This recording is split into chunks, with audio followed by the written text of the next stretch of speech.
I don't see how they really allowed this lady to get away with all these lies. I know most of y'all seen the disaster pre-recorded interview of Slump Shoulders Kamala and her babysitter Tim Waltz. I don't even know why he was even there. I guess for emotional support, which is a bad look on her because it shows she can't handle pressure and lacks confidence. But I wanted to get into something she said regarding the border. Another issue, big one, is immigration. As vice president, you were tasked with addressing the root causes of migration in southern countries and northern part of Central America. The northern part of Central America that affects the southern border of the U.S.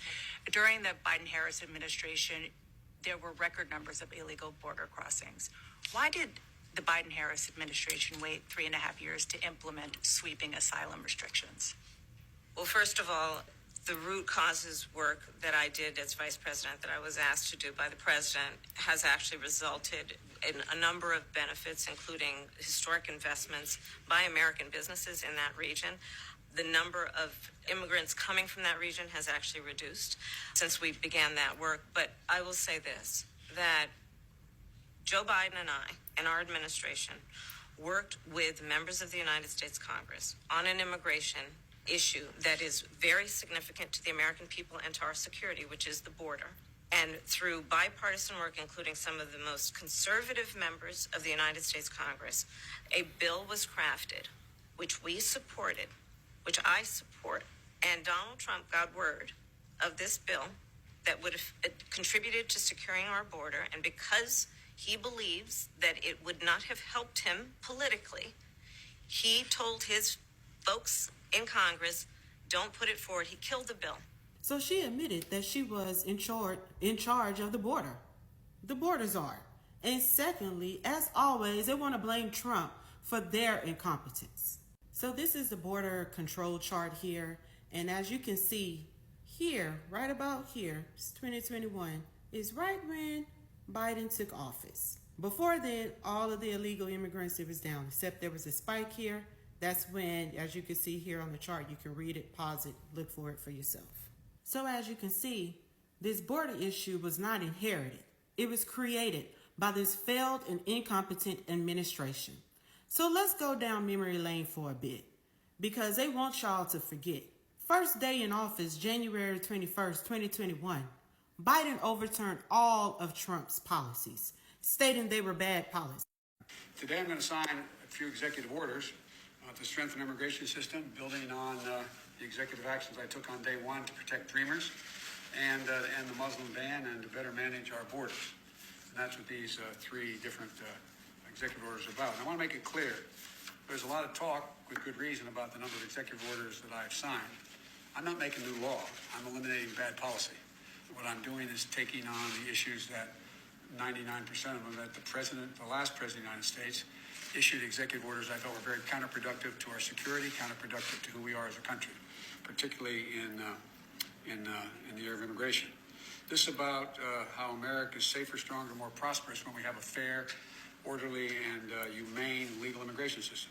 So as you can see, after Biden reversed Trump's policies, this paused deportation and caused an instantaneous surge of illegal immigrants crossing the border at the height of the virus, in which many probably wasn't even being tested.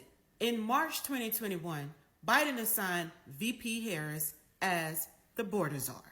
There's about 5 other major things she's handling, but I've asked her, the VP today, because she's the most qualified person to do it, to lead our efforts with Mexico and the Northern Triangle and the countries that help. We're going to need help in stemming the movement of so many folks stemming the migration to our southern border. So this new surge we're dealing with now started with the last administration, but it's our responsibility to deal with it humanely and to stop what's happening. And so this increase has been consequential. But the vice president's agreed, among the multiple other things that I've had her leading, and I appreciate it, agreed to lead our diplomatic effort and work with those nations to accept the returnees and enhance enhance migration enforcement at their borders. At their borders.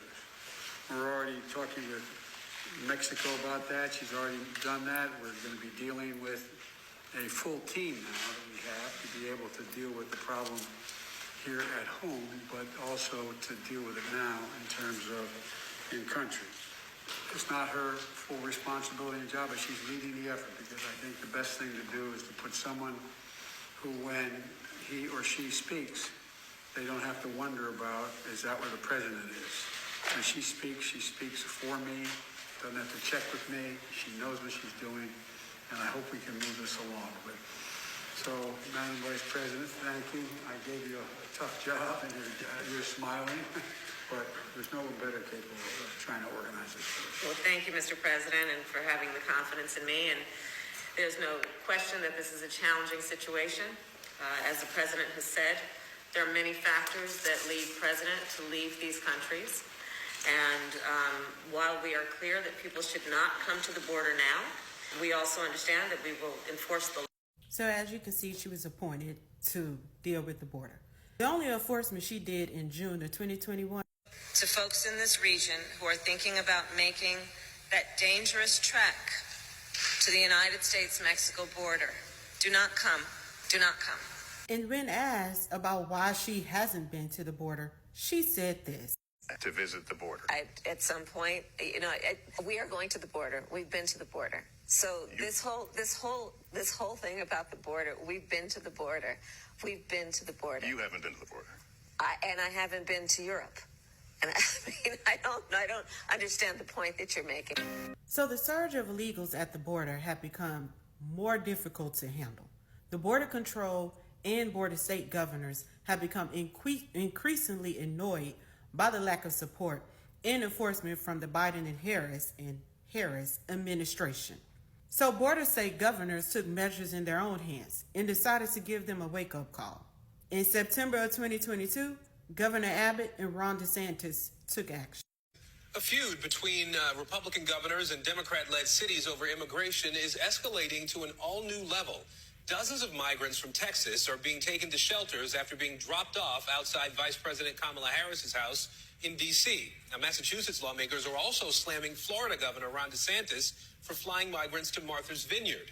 NBC News reporter Gary Grumbach joins us now. He's in Washington today. So, Gary, I want to start with a tweet that we just got from the Texas governor, Greg Abbott here. We'll put it up on the screen. This morning, 2 Texas buses of migrants arrived at the Naval Observatory in D.C., Vice President's residence. VP Harris claims our border is secure and denies the crisis. We're sending migrants to her backyard to call on the Biden administration to do its job and secure the border. So as we saw, they wanted to blame Governor Abbott for being a racist, but he was actually ignored by this administration when he was trying to fix the issue. So he sent them to the designated sanctuary cities that Democrat officials and citizens of those cities voted for.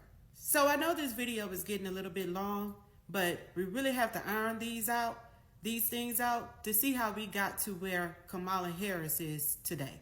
So stay tuned for part 2.